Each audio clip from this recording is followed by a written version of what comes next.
I'd just taken her tea up this morning when she said, "Graham, I think the world of you." I said, "I think the world of you." And she said, "Well, that's all right then." I said, "What's brought this on?" She said, Nothing. This tea looks strong. Pull the curtains." Of course, I knew what had brought it on. She said, "I wouldn't like you to think that you're not number one." I said, "Well, you're number one with me too. Give me your teeth, I'll swill them." What it was, we'd had a spot of excitement yesterday. We ran into a bit of Mother's past. I said to her, "I didn't know you had a past. I thought I was your past." She said, "You?" I said, "Well, we go back a long way." "How does he fit in vis-a-vis Dad?" She said, "Oh, he was pre-Dad." I said, "Pre-Dad? I'm surprised you remember him. You don't remember to switch your blanket off." She said, "Oh, that's different. His name is Turnbull." I said, "I know," he said.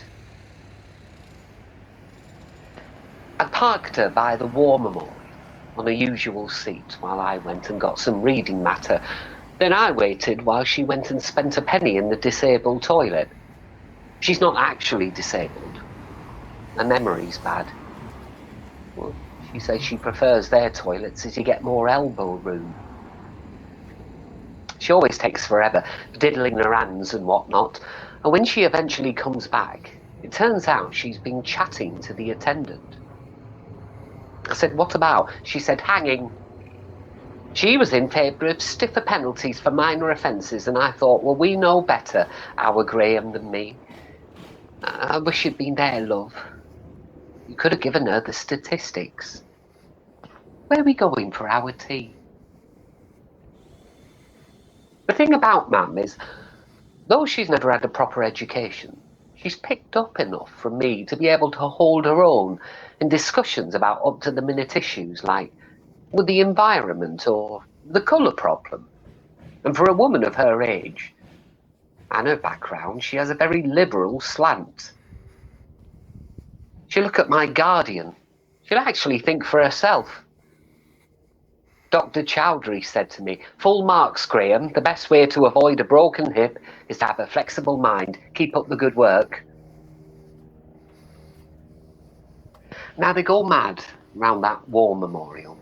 So when we cross over, I'll generally slip my arm through hers till we're safely across. Only once we're on the pavement, she'll postpone letting it go.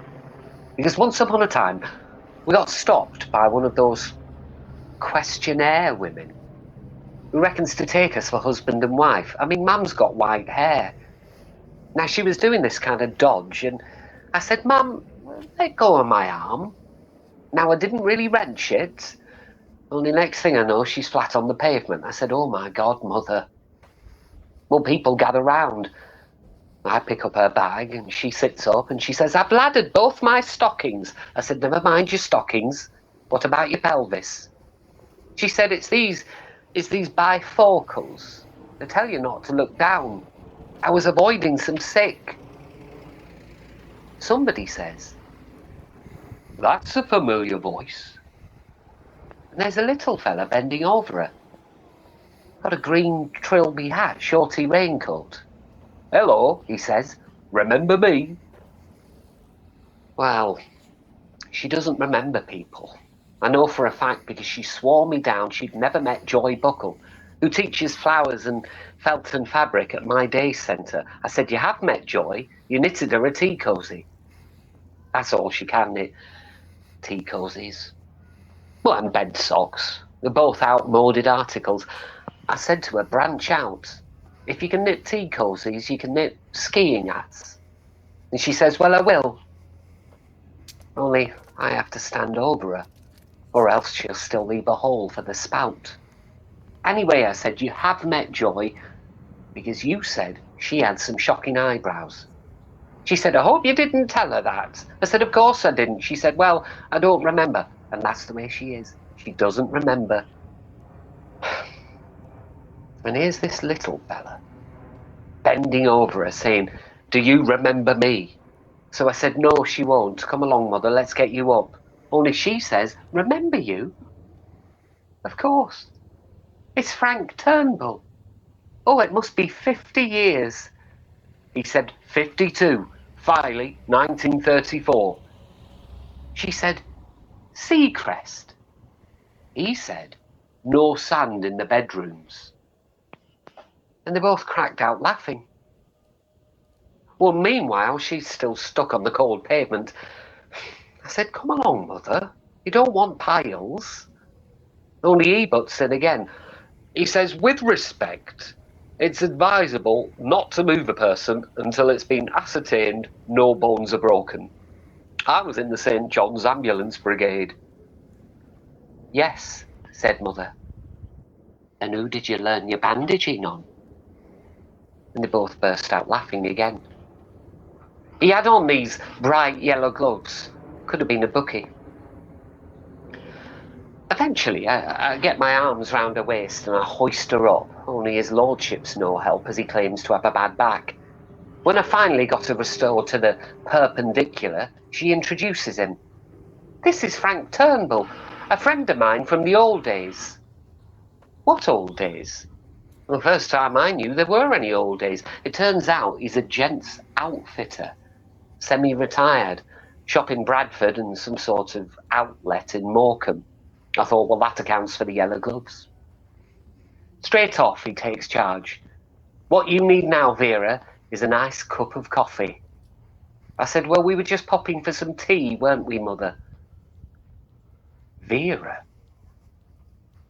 Name's not Vera. Never been called Vera. My dad never called her Vera, except just the once when they were wheeling him into the theatre. Vera. Right, he says, follow me. And he puts his arm through hers. Careful, she says. You make my boyfriend jealous. I didn't say anything. Now, the cafe that we generally patronise is just that bit different. It's plain, but it's classy. There's no cloths on the tables.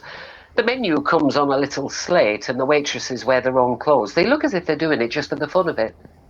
The stuff, it's all homemade, and we're both big fans of the date and walnut bread. I said, this is the place. Mr. Turnbull goes straight past. No, he says. I know somewhere just opened. Press on. Now, if there's one thing Mother and me are agreed on, it's that red is a common colour, and the whole place is done out in red. Lampshades red, waitresses in red, plates red, and on the tables, those plastic sauce things got up to look like tomatoes, also red. And when I look, there's this chip in the sugar. I thought, Mother won't like this. Oh, he says, this is nice, isn't it? I said, there's a chip in the sugar. He said, oh, it's a detail. They're still having their teething problems. Is it 3 coffees? I said, we like tea. Only Mother says, no, I feel like an adventure. I'll have coffee. He gets hold of the menu and he puts his hand on hers. Might I suggest, he says, a cheeseburger? Oh, she says, what's that? He said it's fresh country beef mingled with golden fried onions, topped off with toasted cheese served with French fries and lemon wedge. Oh, lemon wedge, said Mother. That sounds nice. I thought, well, I hope you can keep it down, because it'll be the pizza story all over again. One mouthful, and at 4 o'clock in the morning, I was still stuck at her bedside with a bucket. She said, I like new experiences in eating. I had a pizza once, didn't I, Graham? I didn't say anything. They fetched the food, and she's wiring in. He said, are you enjoying your cheeseburger? She said, I am. Would I be mistaken in thinking that is tomato sauce? He said, it is. She said, "Give us a squirt." They both burst out laughing. He said, "Glass cups, Graham. Be careful, always see up your nose." More laughter. She said, "Graham's quite refined. He often has a dry sherry." "Well, he could do with smartening up a bit," Mr. Turnbull said. "Plastic Mac. He wants one of those quilted jobs. Shifted a lot of those." I said, "I don't like those quilted jobs." "He sweats," Mother said. "Oh, there's no excuse for that in this day and age," Mr. Turnbull said. "The range of preparations there are on the market. You want to invest in some roll-on deodorant." Everybody could hear. "And flares, they're anathema even in Bradford." "Well, Graham doesn't care, do you, Graham?" Mother said. "He reads a lot." "Oh, so what?" Mr. Turnbull said. "I know several big readers who still manage to be men about town. Lovat green is a nice shade. I tell you this, Graham, if I was squiring a young lady like this about town, I wouldn't do it in grey socks and sandals. These shoes are Italian. Feel." "I always think Graham would have made a good parson," Mother said, feeling his foot. "Only he doesn't believe in God." "Oh, that's no handicap these days," Mr. Turnbull said. "What do you do?" He's between jobs at present," Mother said. "He used to do soft toys for handicapped children. Then he was making paper flowers at one stage." I went to the toilet. When I came back, he said, "I don't believe in mental illness. 9 times out of 10, it's a case of pulling your socks up." I didn't say anything. Mother said, "Yes, well, I think the pendulum's gone too far." She didn't look at me. "It's like these girls not eating." He said, "Yes, they'd eat if they'd been brought up like us, Vera. Nothing to eat." "That's right," Mother said. "They have it too easy. Did you marry?" "Twice," he said. "I buried Amy last May. I was heartbroken, but life has to go on. I've a son, lives in Stevenage. I've got 2 grandsons. One is at the motorbike stage. Do you drive?" "No," I said. "You do," Mother said. "You had that scooter." I said it was only a moped. "Well, a moped, Graham, they're all the same. I can't get him to blow his own trumpet." "I've got a Rover 2000, Mr. Turnbull said. It handles like a dream." I think the solution to mental illness is hard physical work. Making raffia mats, I'd go mad. "Yes," said Mother. "Only they do pottery as well. I've seen some lovely ashtrays." "Oh, it's feather bedding," Mr. Turnbull said. "Do you like these Pakistanis?" "Well, in moderation," Mother said. "We have a nice newsagent. Graham thinks we're all the same." I said, "I thought you did." She said, "Well, I do, when you explain it all to me, Graham. But then I forget the explanation and I'm back to square one." "There is no explanation," Mr. Turnbull said. "They sell mangoes in our post office. What explanation is there for that?" "I know," Mother said. "I smelt curry on my Woman's Own magazine. You have to be educated to understand." I didn't say anything. He ran us home, promised to give us a tinkle the next time he was in the neighbourhood, said he was often round here tracking down 2-tone cardigans. "Your mother is a grand woman," he said. "You want to cherish her." "Oh, he does," Mother said. "You're my boyfriend, aren't you, Graham?" She put her arm through mine.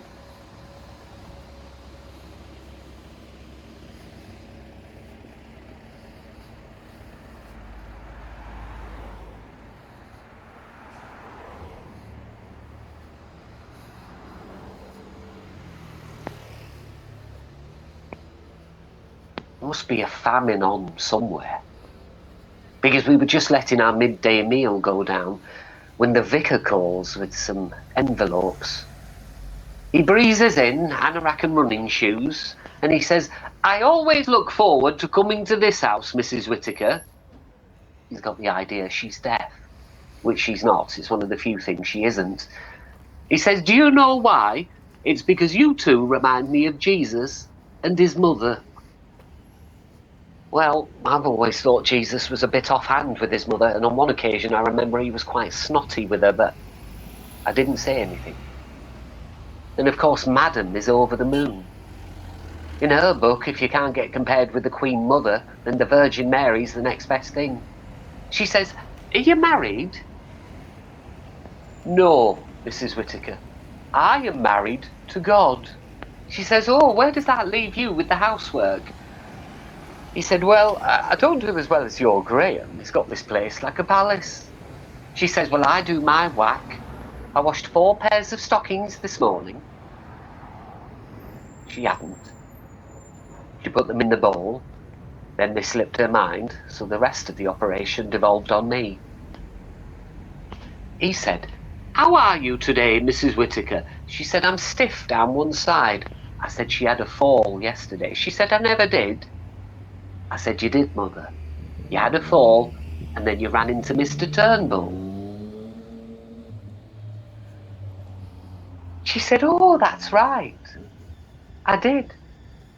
And then she starts rooting in a handbag for her lipstick. She said, "That's one of them anoraki things, isn't it? They've gone out now, those. If you want to look like a man about town, you want to get one of those continental quilts." He said, "Oh." I said, "She means one of those quilted jackets." She said, "He knows what I mean." "Where did you get those shoes?" He said, "They're training shoes." She said, "Training for what? Are you not fully qualified?" He said, "Oh, if Jesus were alive today, Mrs. Whittaker, I think you'd find these were the type of shoes he'd be wearing." "Not if his mother had anything to do with it," she said. "She'd have him down Stead and Simpson's and get him into some good brogues." Somebody was telling me the Italians make good shoes. So the vicar takes this as his cue to start on about people who have no shoes at all, and via this to the famine in Ethiopia. I fork out 50p, which he said will feed 6 families for a week, and she says, "Well, it would have bought me some Quality Street." When he's at the door, he says, "I take my hat off to you, Graham. I've got a mother myself." When I get back in, she says, "Vicar, you look more like the paper boy. How can you look up to somebody in pumps?" Just then, there's a knock on the door. "Get down," she said, "he's back." Only it isn't. It's Mr. Turnbull. New outfit this time. Little suede coat, corduroy collar, maroon trousers. She says, "Oh, you're colourful." "We just happen to have these slacks on offer," he says. "I was wondering whether you fancied a run out to Bolton Abbey." "Oh, Bolton Abbey," she said. "That's right up our street, isn't it, Graham? Graham's good with buildings, aren't you, Graham? He knows all the periods of houses. There's one period. It's just come in. Other people don't like it yet, but we do, don't we, Graham?" "I don't know," I said. "You do," she said. "What is it?" I said, "Victorian." She said, "That's it, Victorian. Only there's a lot being pulled down." Mr. Turnbull yawns. "Oh, I've got a little bungalow. Only it's architect designed. It has a patio, a breakfast bar, and overlooks a beauty spot." "Oh," Mother said, "that sounds tip-top. Come along, Graham. Better be getting our skates on." He said, "I've got to pick up a load of green 3/4 length wind cheaters in Ilkley. There won't really be room for a third party. Isn't there anything on at the pictures?" Oh, we'll be happy reading, Mother said. Won't you, Graham? Anyway, Mr. Turnbull said, you don't always want to be hanging out with your mother at your age, do you, Graham? I didn't say anything.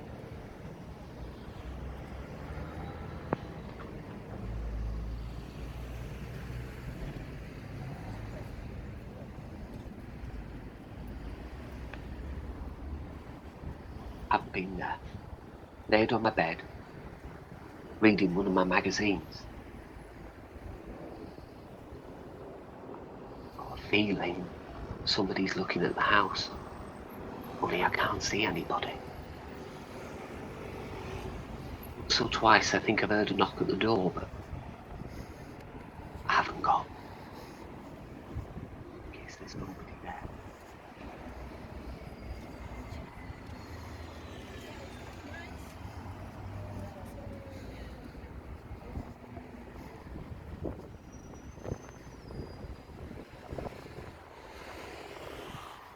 Today they went over to York.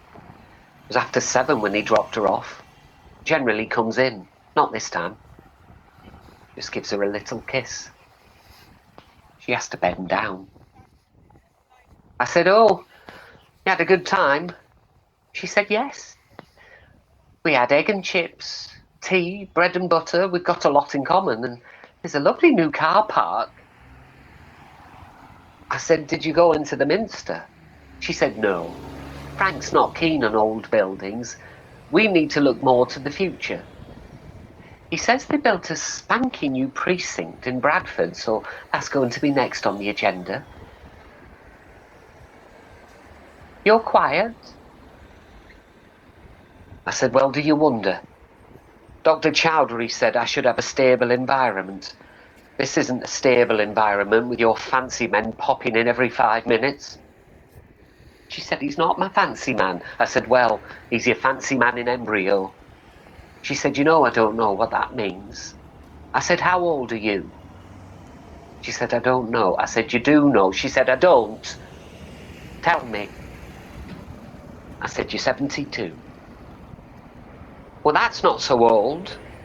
How old was Winston Churchill? I said, when? She said, you've got it over me, or at least you think you have, Graham Whittaker. Well, I tell you something, my memory's better with Frank. He was telling me about the economy. You've got it all wrong. I said, how? She said, I can't remember, but you have. Blaming it all on the government? Well, Frank says it's the blacks. I didn't say anything. I just came upstairs. When I came back down again, she still sat there, the hat and coat on. I said, do you want to knit him a tea cosy? She said, I don't think he's the tea cosy type. When I first knew him, he had a motorbike and a sidecar. Besides, I think it's gone beyond the tea cosy stage. I said, what do you mean? She said, Graham, my one aim in life is for you to be happy. If I thought that by dying I would make you happy, I would. I said, Mother, your dying wouldn't make me happy. In fact, the reverse, it would make me very unhappy. Anyway, Mother, you're not going to die. She said, no, I'm not going to die. I'm going to get married, and the honeymoon is in Tenerife. Have one of your tablets.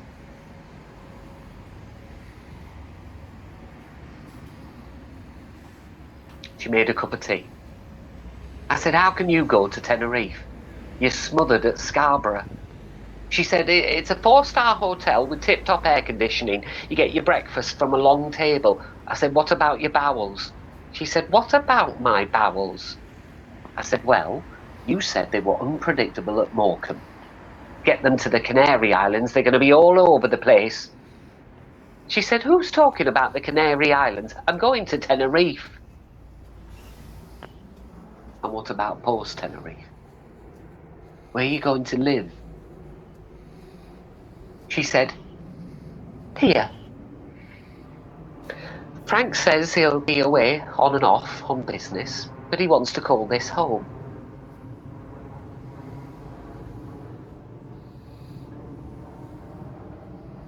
I said, what about me? She went into the kitchen. Well, we wondered whether you'd prefer to go back to the hostel. You were happy at the hostel, you rubbed shoulders with all sorts. I said, Mum, this is my home. I live here. She said, a man shouldn't be living with his mother at your age. Frank says, did you take a tablet?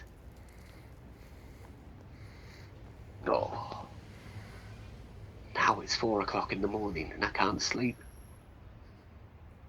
There's a car parked outside. I can't see, but I think there's somebody in it watching, like they used to do before. Oh. I thought all that chapter was closed.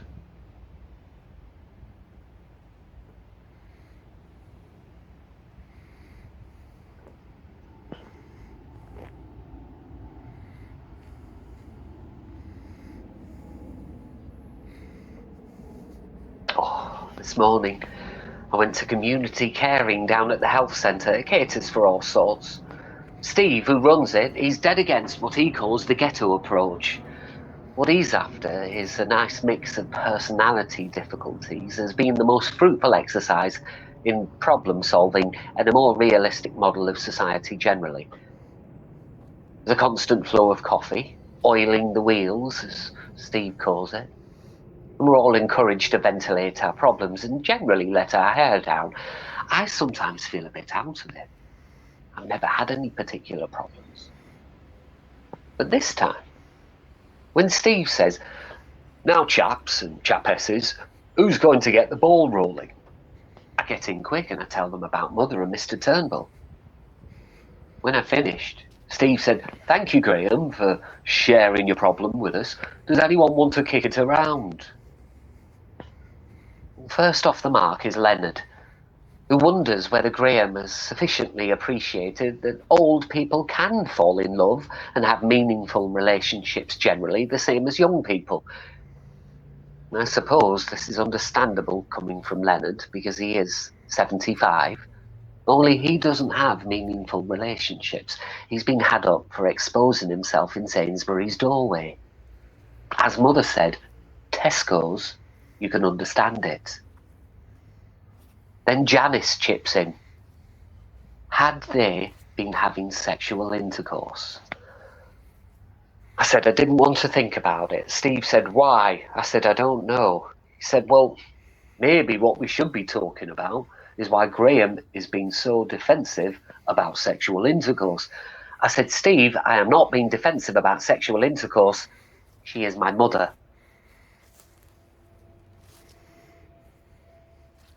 And Jackie, who's basically 9 parts lesbian, she said, Graham, she's also a woman. I couldn't believe this. I said, Jackie, you're an ex-battered wife. I thought you didn't approve of marriage. She said, Graham, I approve of caring marriage. I said, Jackie, this is not caring marriage. She said, Graham, what's Tenerife? That's caring. All I got was a black eye and a day trip to Fleetwood. Then they all have a go. Get Graham. Well, Steve summed up. The general feeling of the group is that Graham could be more open. I said, how can I be more open? There's somebody outside sat watching the house. I wanted to discuss that. Only Leonard leapt in and said he felt the need to talk through an episode behind British Home Stores. I stuck it out a bit longer and then I came home. Mother sat there, all dolled up. Earrings on, chiffon scarf, lathered in makeup. I said, oh, you look nice. She said, I thought you were Mr. Turnbull. I said, no. She said, I'll just go to the toilet. She goes 3 times in the next 10 minutes. I said, you're not getting married today, are you? She said, no, There's a new Asda superstore opened in Bingley, and we thought we'd give it the once-over. Frank says they have a very good selection of suntan lotions. I said, Mother, there's somebody watching the house. She says, I want to pick out some tissues, and Frank's looking for a little chamois leather for his windscreen. He promised me something called a cheeseburger. There's a cafe that's part of the complex. Just then, there's a little toot on the horn. She runs to the toilet again. I said, don't go. Don't leave me, Mum. She said, I'm not giving in to you. You're a grown man. Is my underskirt showing? He toots again. She said, look at your magazines. Make yourself a poached egg. I said, Mum. She says, there's that bit of chicken in the fridge. You could iron those 2 vests. Take a tablet. Give us a kiss. Toodle pip.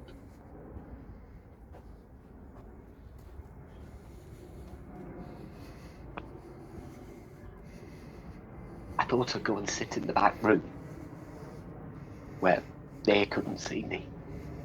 I pull the curtains. I'm sitting there in the dark, and I think I hear a knock at the door. I don't move. There's another knock, louder. I do like Dr. Chowdhury says, and I tell myself it's not happening. Only it is. Somebody shouts through the letterbox. I know you're in there. Open this door. So I do. And there is someone. It's a woman. She said, are you the son? I said, what? She said, are you the son? I'm the daughter. I said, have you been watching the house? She said, on and off. Why? I said, nothing. She said, I don't know what there is to look so pleased about. I said, you better come in.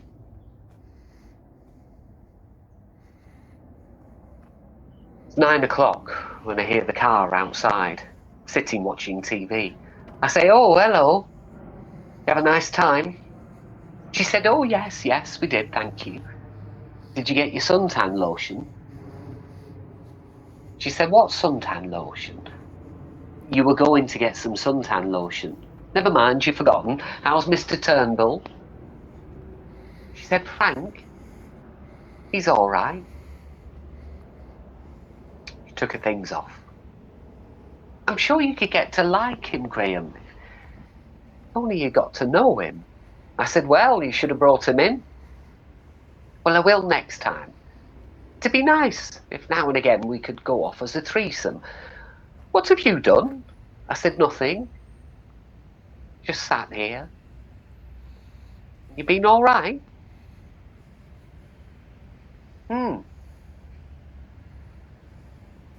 You see, she said. Wasn't anybody outside? Oh, yes, there was, I said. She said, oh, Graham, have you had a tablet? Have a tablet. I don't want a tablet. I'll tell you who was outside. Mrs. Pamela Musgrave. She said, who's she? Nay, Turnbull. The daughter of your hubby to me. She said, he hasn't got a daughter. He's got a son down south. He hasn't got a daughter. She said, you're making stuff up now. Have a tablet. I said, I'm not making it up. Something else I'm not making up.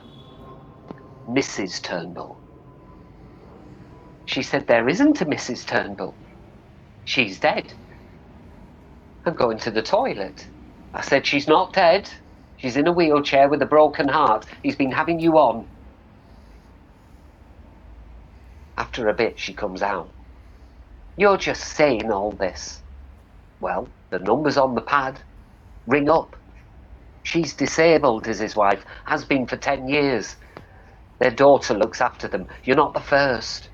He's always doing it. One woman It was going to be Barbados. Somebody spotted you together in Bolton, a well-wisher. Tenerife. Later on, I took her a cup of tea. She'd been crying.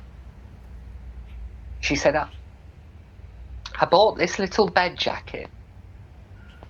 I said, I'm sorry. She said he was right enough. What can you expect at my age? How old am I? I said, you're 72. That's another thing I don't remember with you. I said, I'm sorry. She said, you're not sorry. How are you sorry? You didn't like him. I said, he wasn't.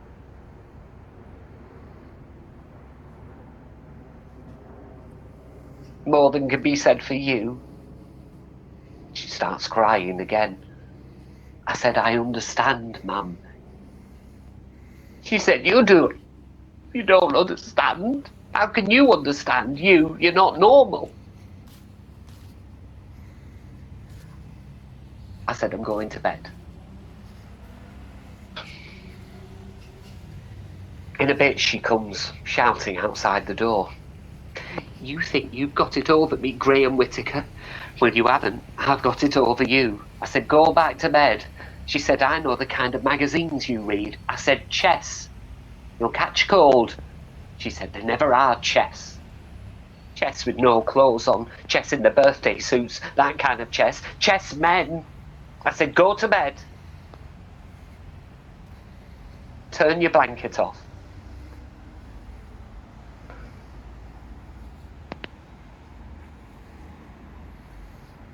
Next day, she's right as rain. Forgotten it. Never mentions it anyway, except just as we're coming out of the house, she said, I do love you, Graham. I said, I love you too. She said, anyway, get a hearing aid. What's on the agenda for today, then? I said, I thought we might have a little ride to Ripon. She said, oh yes, Ripon. That's nice. We could go in the cathedral. We like old buildings, don't we? You and me. She put her arm through mine.